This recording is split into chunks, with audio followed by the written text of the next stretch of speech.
বিসমিল্লাহির রহমানির রহিম। আসসালামু আলাইকুম ওয়া রাহমাতুল্লাহ।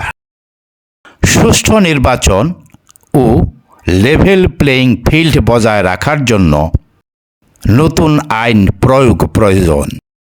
সম্মানিত ভিউয়ার্স, চ্যানেলটি সাবস্ক্রাইব ও শেয়ার করে জনমত গঠনে সহায়তা করুন। যেমন কুকুর তেমন মুগুর না হলে কুকুরকে বসে রাখা যায় না।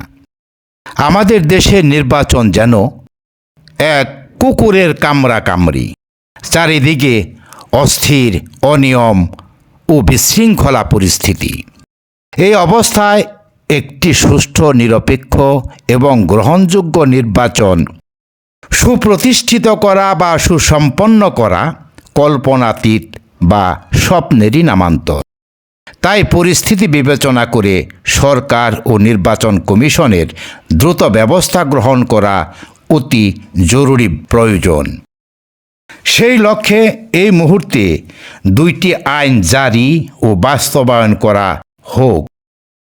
প্রথমত, যে কোনো দলের নির্বাচনী প্রচারণায় অন্য কোনো দলের নেতাকর্মী বাধা দিলে বা ব্যাঘাত সৃষ্টি করলে নির্বাচন শেষ না হওয়া পর্যন্ত, ফলাফল ঘোষণা না হওয়া পর্যন্ত উক্ত দোষী নেতাকর্মীদেরকে পুলিশি হেফাজতে তথা জেলখানায় অন্তরীণ রাখা হোক।